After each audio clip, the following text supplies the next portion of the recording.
Number 10. That wholesome advice to follow your passion, which isn't just wrong, it's like telling someone the best way to get to California is by riding a unicorn.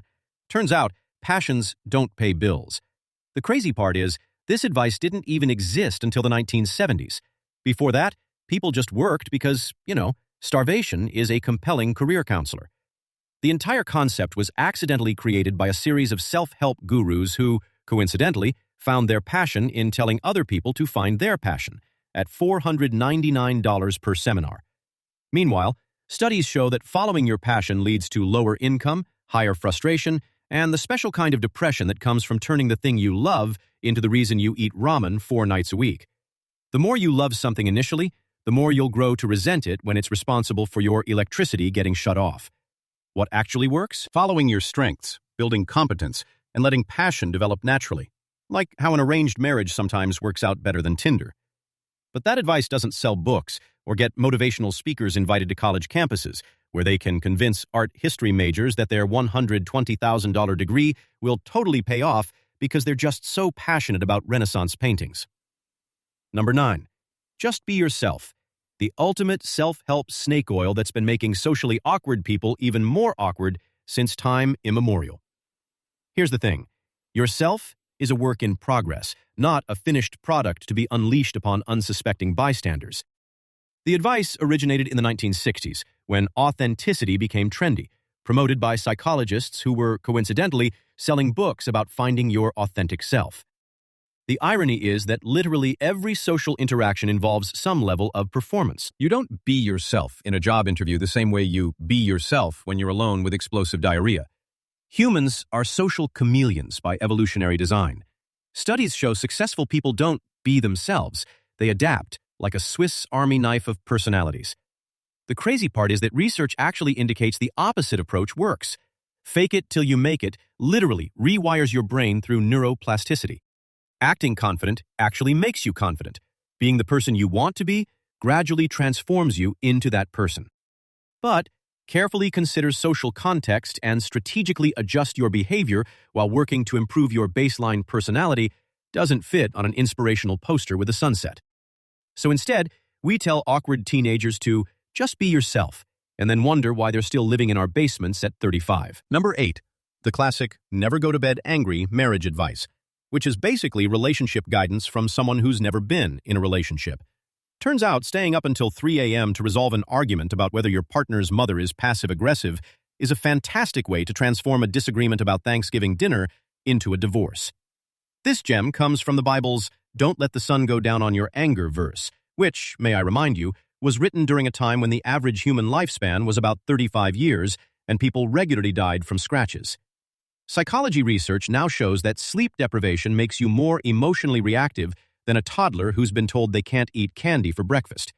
Your prefrontal cortex, the part of your brain responsible for rational thought, essentially goes offline when you're tired, leaving your amygdala, the emotional lizard brain, running the show. It's like trying to defuse a bomb while drunk and wearing oven mitts. Studies demonstrate that couples who postpone difficult conversations until after a good night's sleep resolve conflicts more effectively and with less relationship damage. The actual healthy approach is to say, "I'm too tired to discuss this productively. Can we sleep on it and talk tomorrow?" But that's not pithy enough for a wedding card, so we keep advising couples to verbally bludgeon each other into the wee hours until someone either gives in or dies. Number 7. Do what you love and you'll never work a day in your life. Which should really be, do what you love and you'll ruin it forever while still not being able to afford healthcare. This inspirational brain poison was popularized in the 1980s by career counselors who, conveniently, had stable jobs telling other people how to find jobs. The human brain literally isn't designed to enjoy anything consistently for 40-plus hours a week. Even chocolate taste testers and professional video game players report high burnout rates.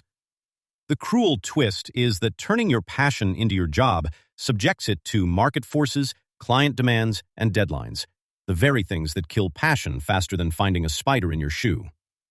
Studies show people who monetize their hobbies often end up hating them within 2 to 3 years. Look at social media influencers who start with authentic enthusiasm and end up dead-eyed while promoting hair growth gummies. What's more, Research indicates people with separation between work and passion report higher overall life satisfaction. The healthier approach is finding work that aligns with your strengths while protecting your passions as sacred spaces, free from commercial pressure. But that's less tweet-worthy than telling someone to quit their accounting job to open a cupcake shop that will statistically fail within 18 months, leaving them with debt, no retirement savings, and a newfound hatred of baking. Number 6. Everything happens for a reason. The comforting lie we tell ourselves that's actually a one-way ticket to learned helplessness. This fortune cookie philosophy gained popularity during the Victorian era, when people were dying of everything from cholera to looking at a horse wrong and desperately needed to believe there was some cosmic plan.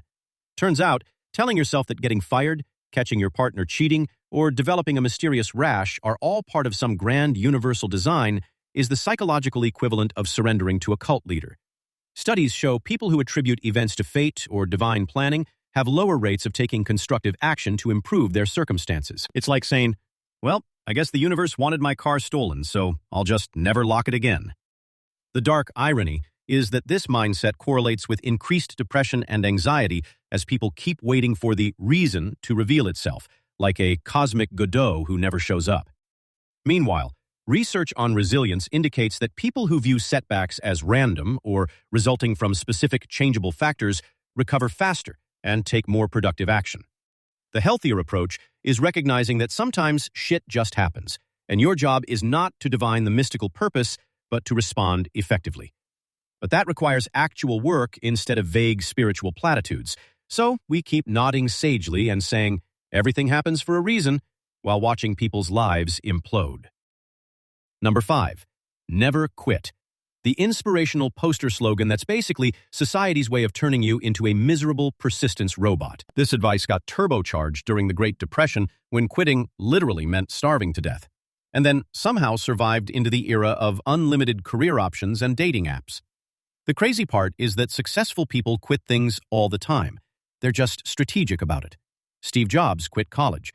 Warren Buffett quits investments that don't work. Bill Gates quit his first business. But we only remember their successes, creating a massive survivorship bias. Studies actually show that knowing when to quit is a stronger predictor of success than persistence. The sunk cost fallacy, continuing something because you've already invested time or money, is one of the most expensive cognitive errors humans make. People stay in dead-end jobs, toxic relationships, and failing businesses years longer than they should because winners never quit. Meanwhile, opportunity cost, what you could be doing instead, silently drains your life potential like a vampire with an accounting degree. The healthier approach is what economists call rational quitting, regularly evaluating if something is still the best use of your limited time on this dying planet. But strategically abandon pursuits when the expected future benefits no longer exceed the costs doesn't look good on a gym wall.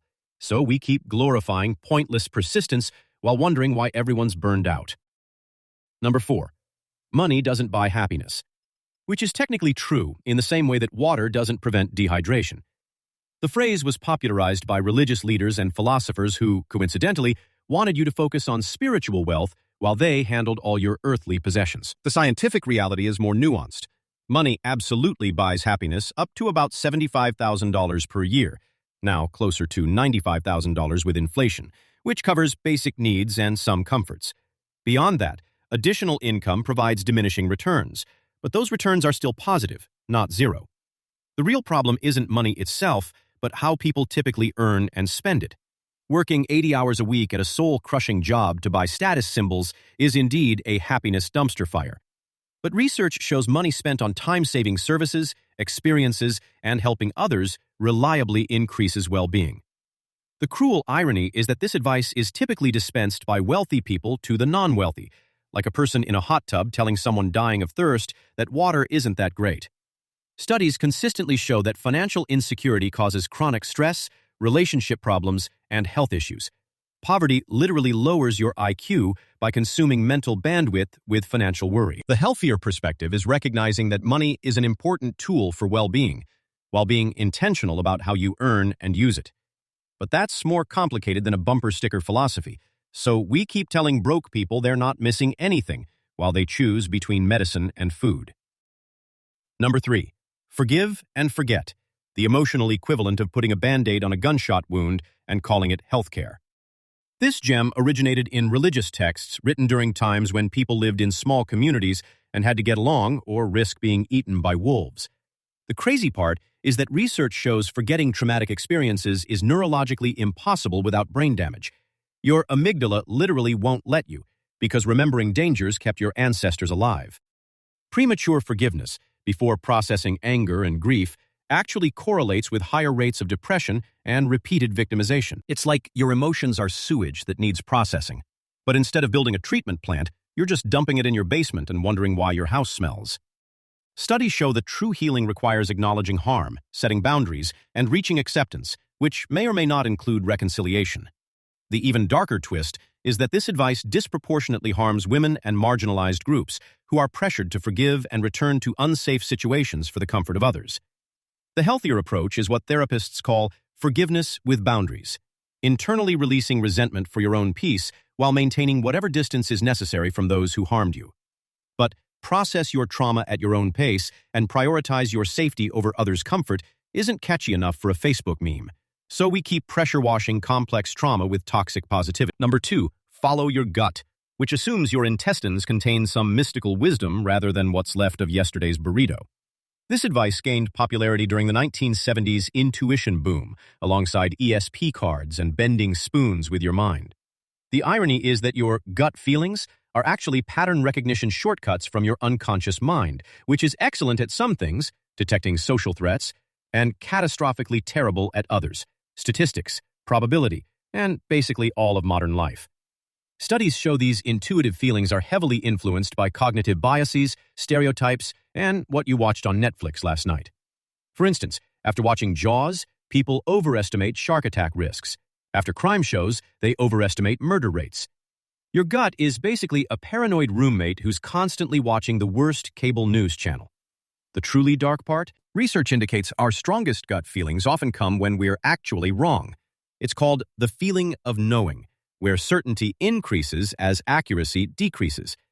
This is why conspiracy theorists are so confident while Nobel Prize winners are full of doubt.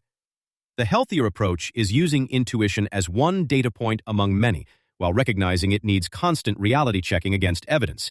But subject your instincts to rigorous critical analysis while acknowledging the limits of human cognition doesn't fit on a motivational poster with a sunset. So we keep telling people to make life-altering decisions based on mysterious abdominal sensations. Number 1, be positive, the granddaddy of all toxic advice that's secretly ruining your life while smiling at you.